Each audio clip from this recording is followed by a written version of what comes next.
یہ جو مستری ہوتا ہے نا، یہ جو گھر بناتا ہے جی، معمار جو ہوتا ہے، اس کے ہاتھ میں ایک وہ لٹو سا ہوتا ہے جس کے ساتھ دھاگا، اسے مختلف علاقوں میں مختلف ناموں کے ساتھ یاد کیا جاتا ہے.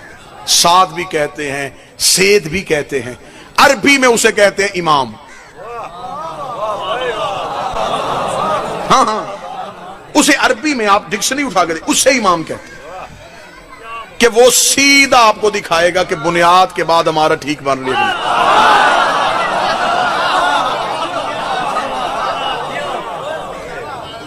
دیوار چھوڑو، بنیاد چھوڑو، پہلے دیکھو امام کس کا ٹھیک ہے. میں کسی کے امام پہ بحث کرنے نہیں آیا کہ میں اپنا امام سچا کروا کے باقی جھوٹے کرواؤں. حقیقت یہ ہوتی ہے کہ دشمن بھی حقیقت کو تسلیم کر لے. میں کسی کے امام کا نام بھی نہیں لوں گا، صرف آپ کے سامنے آئینہ کھول کے دکھا دوں گا جو میرا حق ہے، جو میرا منصبی ذمہ داری ہے، وہ میں آئینہ کھول کے سامنے کروں.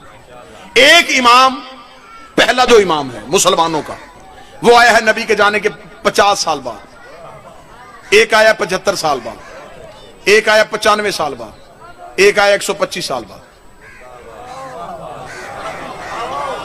اب ہم سے پوچھو تم مطمئن کیوں ہو؟ ہم نے جس سے دین پوچھا ہے اس نے آنکھ کھولی تو نبی کی گود تھی.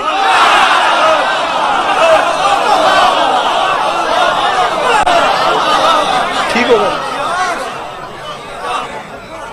اب اس سے آگے چلے جاتے ہیں. اچھے قبیلے خاندان وہ ہوتے ہیں جو چار دیواری میں باتوں کو حل کر لیں، بحث نہیں کرتے، لڑائی نہیں کرتے. گالی گولی ہمیشہ وہاں نکلتی ہے جہاں دلیل نہ ہو. جاہل کا کام ہے لڑنا جھگڑنا. جب دلیل ہو تو آپ اچھے طریقے سے بات طے کر سکتے ہیں، اگلی دلیل دیتے ہیں. ہمیں جانا ہے نبی کی زندگی میں. موضوع پسند ہے یا نہیں ہے جی؟ ہمیں جانا ہے نبی کی زندگی میں.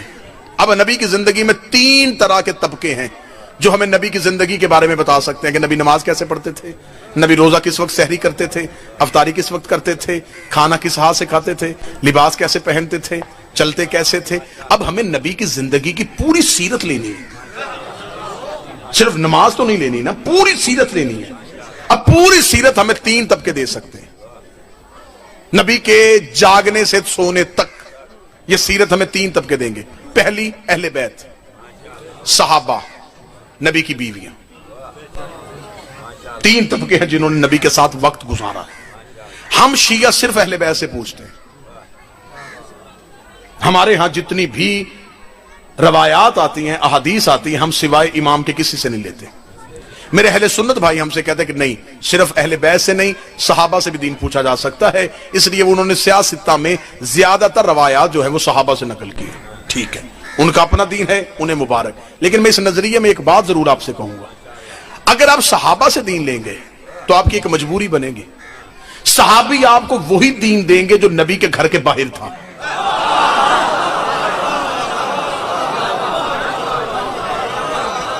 میں 2 + 2 4 والا حساب کر رہا ہوں جی، کوئی مشکل لفظ آ ہی نہیں رہا. وہ ہمیں وہ باتیں بتائیں گے جو نبی کے گھر کے باہر تھی. کیوں؟ میں وجہ بتا دیتا ہوں.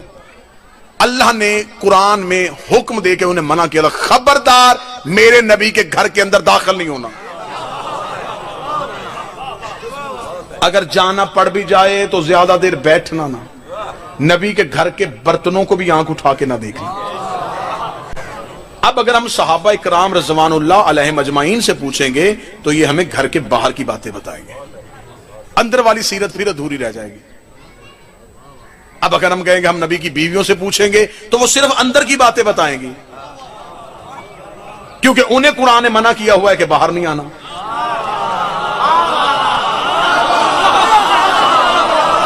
صحابہ کو اللہ اندر نہیں آنے دے رہا، امہات المومنین کو خدا باہر نہیں جانے دے رہا. مجبوری ہماری اہل بیت بن گئے ہیں. نبی گھر میں ہوتے تھے، یہ گود میں ہوتے تھے. نبی مسجد میں ہوتے تھے، یہ پشت میں ہوتے تھے. انہوں نے ایک لمحہ بھی نبی کو چھوڑا ہی نہیں. تو جو گھر کے اندر بھی نبی کے ساتھ تھے، باہر بھی نبی کے ساتھ تھے، میرا خیال ہے کہ بہتر دین ہمیں یہ دے سکتا. مرحلہ دوسرا مرحلہ، ٹھیک ہے ہم پوچھ لیتے ہیں صحابہ سے، لیکن کوئی مولوی مجھے قرآن کے حاشیے پہ لکھ کے دے دے کہ صحابی معصوم ہوتا ہے.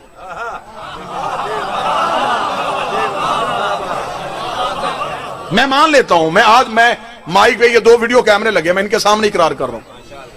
میرا کلپ بناؤ پوری دنیا میں پھیلا دو کہ میں صحابہ سے دین لینا شروع کر دوں گا، کوئی مولوی قرآن کے حاشیے پہ لکھ کے دے کہ صحابی معصوم عن الخطا ہوتے ہیں، ان سے غلطی نہیں ہوتی، وہ بالکل عصمت کے درجے پہ فائز ہوتے ہیں۔ اگر آپ کہتے کہ صحابی معصوم نہیں ہوتے، باعزت ہیں، ان کی عزت ہے، ان کا احترام ہے، لیکن وہ معصوم نہیں ہے۔ معصوم نہ ہو تو غلطی ہو سکتی ہے، ان کے لفظ میں غلطی ہوگی، میرا دین غلط ہو جائے گا۔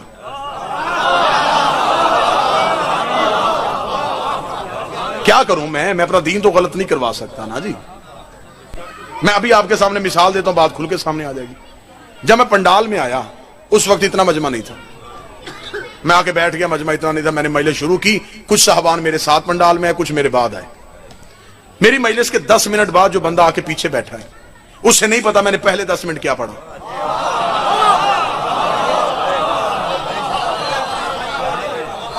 اب قصور اس کا بھی کوئی نہیں، جب وہ آیا ہی لیٹ ہے، اسے 10 منٹ کے بعد والی مجلس کا پتا ہے، پہلی کا نہیں پتا۔ تو میرا سنی بھائی ضد کس بات کی ہے؟ ہم صحابہ سے پورا دین کیسے لیں؟ کوئی 40 سال بعد مسلمان ہوا،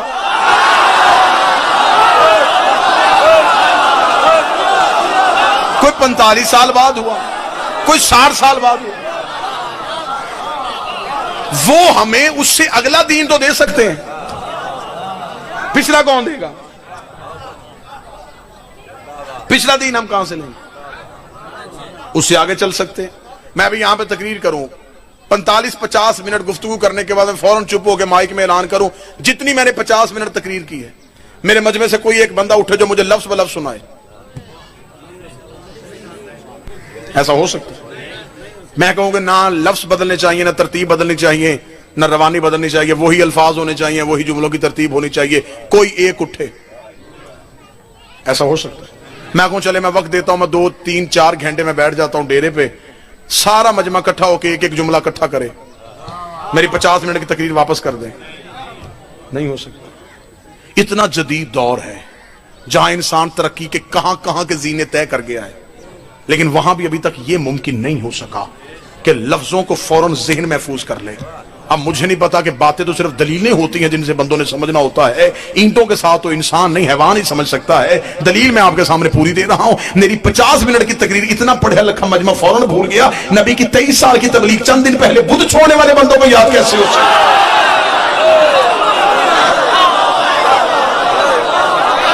بھائی آج آپ سے اس جدید دور میں غلطی ہو سکتی ہے، کیا ان سے نہیں ہو سکتی؟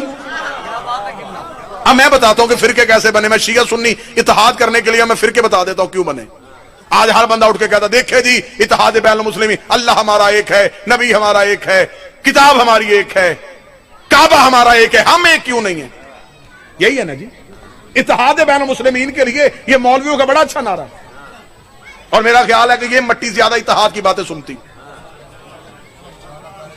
ٹھیک ہے نا جی، ہم مولانا طارق جمیل پوری دنیا میں اتحاد کا درس دیتے ہیں، تو ایک ہی بات ہے، دیکھیں اللہ ایک ہے، نبی ایک ہے، کعبہ ایک ہے، کتاب ایک ہے، ہم ایک کیوں نہیں ہیں؟ تو میں تو لمبا میں بتاتا ہوں ہم ایک کیوں نہیں ہیں۔ ہمارا اللہ ایک ہے، ہمارا نبی ایک ہے، ہماری کتاب ایک ہے، ہمارا کعبہ ایک ہے، ہمارا امام ایک نہیں ہے۔ جھگڑا اللہ پہ تو ہے ہی نہیں بابا جی، جھگڑا نبی پہ تو ہے ہی نہیں، نہ جھگڑا قرآن پہ ہے، نہ جھگڑا کعبے پہ، جھگڑا ہے امام پہ۔ دین غلط ہوا ہے امام سے آگے۔ کیسے غلط ہوا میں بتا دیتا ہوں، قصور ان کا بھی نہیں، انہوں نے غلط کرنا چاہا نہیں لیکن ہو گیا۔ کیسے ہوا میں بتا دیتا ہوں۔ میں تقریر کروں، تقریر کرنے کے بعد میں چلا جاؤں، یہ اس وقت 1000 مجمع جو میری تقریر سن رہا ہے یہ اپنے اپنے علاقے میں پھیل جائے، دور دراز سے آئے ہوئے چہرے ہیں، یہ چلے جائے۔ کوئی پوچھے جی کل آپ کہاں تھے مجلس میں؟ کہاں؟ تلمبا۔ کیا تھا وہاں پہ؟ وہاں مجلس تھی۔ کس نے پڑھا؟ فیصل آباد سے خطیب آیا تھا۔ کیا پڑھا؟ اب آپ نے میری تقریر اپنے انداز میں سنائی،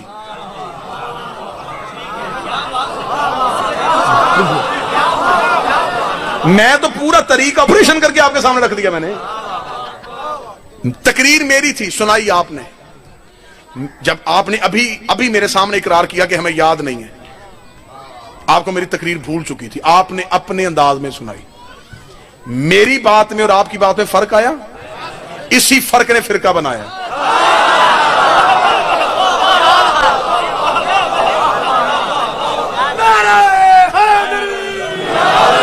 جب رسالت مآب کی بارگاہ میں بیٹھے سنا پورا یاد نہیں ہوا, آگے جب روایت کی تو غلطی آ گئی. تقریر میں نے ایک کی تھی, 1000 تقریر ہو گئی میری. یہ تقریر 1000 حصوں میں تقسیم کیوں ہوئی؟ میں نے تو ایک کی تھی. جتنے راوی بدلتے گئے اتنی تقریر بدلتی گئی. آپ نے جس کو سنائی آپ نے تو بالکل مجھ سے سنی تھی نا, تو الفاظ میں 19-20 کا فرق آ گیا, نتیجے میں فرق آ گیا. لیکن جس نے آپ سے سنی اسے جب آگے سنائی تو اور بدل دی, اس نے آگے سنائی تو اور بدل دی. 7واں بندہ نہیں آیا اور تقریر بالکل ختم ہو گئی. میں غلط تو نہیں کہہ رہا جی؟ ہم تک دین آیا 1400 سال کے بعد. اب دیکھو 1400 سال میں کتنے مرحلے آئے. صحابی نے دی تابعی کو, تابعی نے دی تبا تابعی کو, تبا تابعی نے آگے امام تک پہنچائی, امام نے آگے محدث کو دے دی, محدث نے آگے راوی کو دے دی. کتنا فرق آ گیا. دین ہم تک تو آتے آتے بدل گیا. وہ دین تو رہا ہی نہ جو تھا. اب آپ مجھ پہ سوال کریں گے جی اطمینان کہاں سے ملے گا؟ اطمینان ایسا دوں گا تسلی آپ کے دلوں میں ہو جائے گا. اطمینان کہاں سے ہوگا؟ اب شیعہ سنی مجھ سے پوچھو, آپ ایک لمحے کے لیے پریشان ہو گئے اس لیے کہ اس نے تو پوری کی پوری لائن ہی بدل دی ہے کہ ہمارے پاس تو دین ہے ہی نہیں. اب میں بتاؤں گا اطمینان کیسے ہے. اطمینان بھی اتنا اچھا دلواؤں گا کہ آپ کہیں گے واقعتاً یہ اطمینان ہے. میں نے ابھی کہا کہ یہ مجمع بھول گیا, آپ نے آگے سنائی, آگے آگے آگے آگے آگے فرق آ گیا اور بات ختم ہو گئی. ٹھیک ہو گیا جی. میں مجلس پڑھ رہا ہوں, یہ سامنے ایک بچہ نوجوان ہے, اس کے ہاتھ میں موبائل فون ہے, یہ میری گفتگو کو ریکارڈ کر رہا ہے. آپ بھول سکتے ہیں,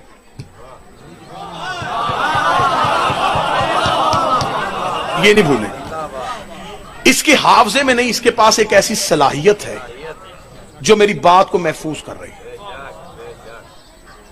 اس نے صلاحیت میں میری بات کو محفوظ کر لیا, یہ چلا گیا. بات یہاں سے تلمبا سے نکلی, خانے وال سے ملتان سے ایک بندے نے سنا ہے آصف الوی نے اپنی تقریر میں یہ کہا, وہ یہاں پہنچ گیا. ایک بندے کے گھر گیا, کسی نے کوئی جملہ بتایا, کسی نے کوئی جملہ بتایا, کسی نے کوئی. وہ پریشان ہو گیا. اس نے یار مجھے اس کی پوری تقریر کوئی تو سناؤ, کہا گیا اس نے. آخر ایک بندے نے کہا چھوڑ سارے. مجلس میں بالکل ممبر کے آگے ایک بچہ بیٹھا تھا, اس کے ہاتھ میں موبائل فون تھا, اس نے گفتگو پوری ریکارڈ کی ہوئی, تو اس کے پاس جا. وہ اس بچے کے گھر گیا. اس علاقے کے سارے بوڑھے ناراض ہو گئے کہ بوڑھوں کے ہوتے ہوئے بچے سے کیوں پوچھ رہا.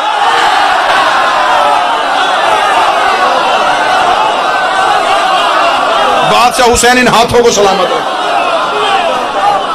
کہ اتنے سینئر لوگ موجود تھے, ایسے عزت والے بندے اکٹھے کیے تھے ہم نے, ان کے ہوتے ہوئے.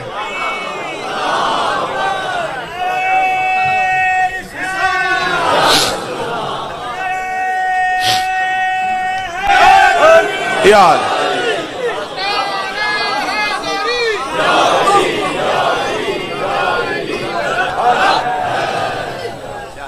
تو قصور کس کا ہے بھئی؟ آپ کے پاس ذہن میں, آپ کے حافظے میں نہیں تھی, اس کے صلاحیت میں. اس نے اپنی صلاحیت کو محفوظ کر لیا, نتیجہ بڑا خوبصورت آنے لگا. بابا جی دعا لینے لگا.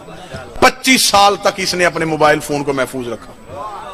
کسی کو 25 سال کے بعد ضرورت پڑی, اس نے یہ بٹن لگا کے آن کیا. میں ایسے ہی بولنا شروع کر دیا جیسے اب بول رہا ہوں. نہ لفظ بدلے, نہ لہجہ بدلا, نہ جملے بدلے, نہ ترتیب بدلی, نہ روانی بدلی. میرا سنی بھائی قرآن لے آؤ ممبر پہ, میرے سر پہ رکھو. ہم نے تم سنیوں کی ضد میں علی کو نہیں مانا, ہماری مجبوری ہے علی کو ماننا. اس لیے کہ نبوت بول رہی تھی, امامت محفوظ کر رہی تھی. نبوت بول رہی تھی, امامت محفوظ کر رہی تھی. 25 سال کے بعد مولا علی نے مدینے کی مسجد میں آ کے نماز پڑھائی اور اندھے صحابی نے چیخ مار کے کہا آج محمد والی نماز کیا.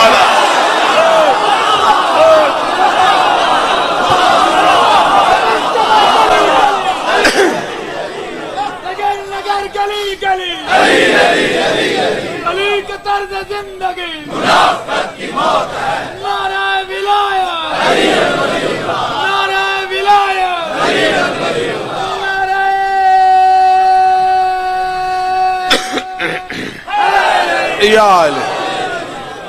میرا خیال نتیجہ پہنچ جانا چاہیے.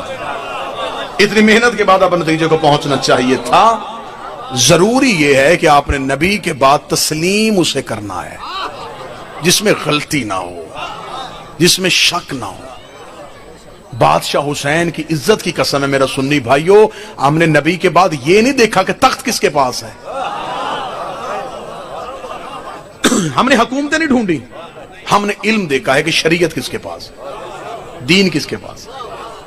ہر خلیفہ کے جانے کے بعد میں خلافت والوں کے گھر لڑائی ثابت کر سکتا ہوں، بیٹوں میں لڑائی ہوئی ہے، بھائیوں میں لڑائی ہوئی ہے، میں بادشاہ بنوں گا، اسے کہا نہیں میں بنوں گا، میں بھائی کا قتل دکھا سکتا ہوں، میں بیٹوں سے باپ کی بغاوت دکھا سکتا ہوں، لیکن کسی امام کے جانے کے بعد اس کے 18 بھی بیٹے تھے، امامت پہ لڑائی نہیں ہوئی، انہیں پتا تھا کہ امام ہم نے نہیں بنانا، اللہ نے بنانا ہے۔ تو جب امام کے بیٹے امام نہیں بنا سکتے تو غلام کے بیٹے امام کیسے بنا سکتے؟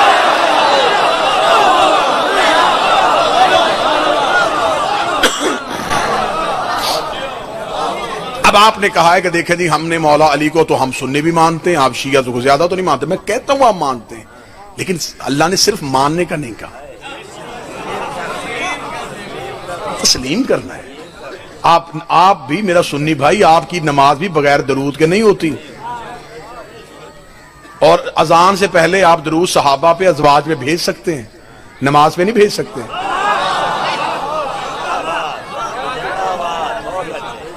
نماز میں درود خود ہی سمٹ کے حویلی سیدہ پہ آ جاتا ہے۔ درود صرف خاندان رسول کے لیے، درود صرف معصوم کے لیے۔ اب ہم نے امام بنایا، اگر امام ہم نے ماننا ہے، تسلیم کیا ہے، تو اس امام کے ماننے کے، تسلیم کرنے کے آپ کو فائدے کیا ہوں گے؟ یہ نہیں ہے کہ دنیا میں اسے بھی مان لیا، اسے بھی مان لیا، اسے بھی مان لیا، سارے ایک ہو جائے۔ نہیں، اللہ نے اگلا مرحلہ بڑا مشکل کر دیا ہے۔ محنت میں نے کی، اب نتیجہ میں نے ضائع نہیں ہونے دینا۔ خدا نے دین دیا نبی کو، نبی نے آگے حوالے کر دیا امام کے۔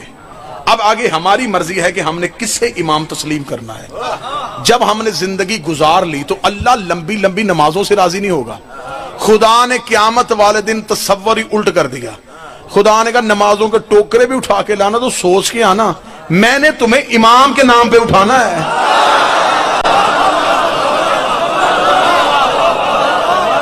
بندے بالکل الٹ چکر میں ہیں، مولوی نے بالکل غلط چکر میں لگا دیا ہے کہ اللہ قیامت والے دن پہلے امال دیکھے گا، امال بعد میں دیکھے گا، پہلے امام دیکھے گا۔ جس کا امام ٹھیک ہوا امال اس کے تلنے ہیں، جس کا امام ہی ٹھیک نہیں ہوا امال کھلنے ہی نہیں۔ بھئی کھولے گا تو تب نہ اگر امام ٹھیک ہوگا۔ تو اس لیے اللہ نے کہا کہ قیامت والے دن رش نہ ہو، تو خدا نے کہا امام والا سوال قبر میں ہی پوچھ لو۔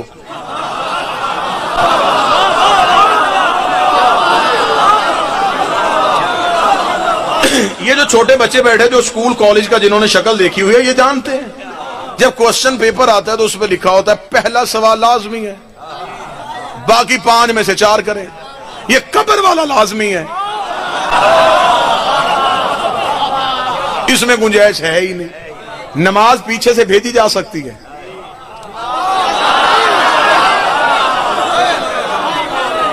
نماز پیچھے سے چلی جائے گی۔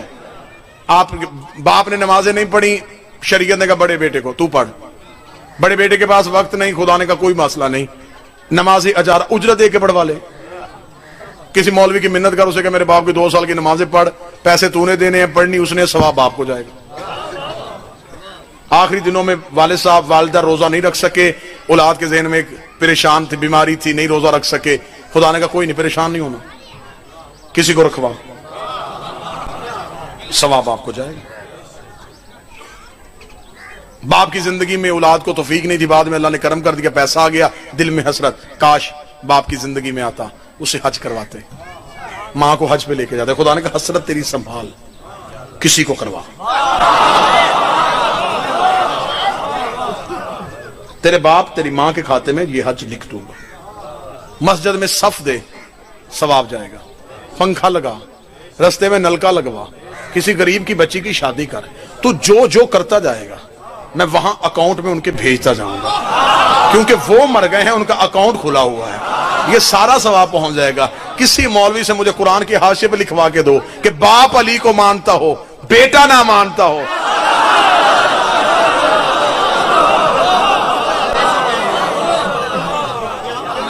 امام اپنا اپنا ہے، ہر ایک نے اپنی قبر میں اپنے امام کا حساب دینا ہے۔ اس لیے خدا نے کہا ہے کہ قبر میں پہلے پوچھ لو کہ امام ٹھیک ہے، جواب ٹھیک ہوا تو قیامت والے دن اعمال کھولنا، اگر جواب ہی ٹھیک نہ ہوا، امام ہی ٹھیک نہیں، تو پھر اس کا مطلب نمازیں بھی امام والی پڑھی ہوں گی، روزے بھی امام والے رکھے ہوں گے، زکوٰۃ بھی امام والی دی ہوگی، تو پھر قبر سے سیدھا ٹرانسفر کر دو جہنم کی طرف، حشر میں لے کے آنے کی ضرورت ہی نہیں ہے۔ میدان محشر میں وہی کھڑا ہوگا جس کا امام اچھا ہے۔ اب پتا چلا کہ ہم مرنے کے بعد قبر میں کاندھے پڑ کے سن بھی سمجھ بھی، اسمع افہم، سن سمجھ۔ تھوڑی دیر بعد قبر میں فرشتے آئیں گے، بول کے بتانا اللہ میرا رب ہے، محمد میرا نبی ہے، قرآن میری کتاب ہے، کعبہ میرا قبلہ ہے۔ وہ تجھ سے سوال کریں گے تیرے امام کے بارے میں، پریشان نہ ہونا، بول کے بتانا علی امام ہے، حسن امام ہے، حسین امام ہے۔ اب ایک لمحے کے لیے سنی بھائیوں سے معذرت، صرف شیعوں سے کہنے لگا ہوں جو 2020 کے جدید شیعہ ہیں، جو روز شیعت کو بدل رہے ہیں، جو روز کہتے ہیں نئی شیعت آنی چاہیے، یہ ہونا چاہیے، یہ ہونا چاہیے، یہاں بھی علی کو نکال دینا چاہیے، یہاں سے بھی علی کو نکال دینا چاہیے۔ جب مولوی قبر کے سرحانے بیٹھ کے 12 امام پڑھنا ہوتا ہے نا، اس وقت مولوی کا گریبان پکڑ کے پوچھنا کہ زندگی میں ایک ہی گواہی نہیں دینے دیتا تھا، قبر میں 12 کی کیوں دلوارا؟ اگر دنیا سچے امام کو مان لیتی تو پھر اس امام کی بیٹیاں بازاروں میں نہ جاتی۔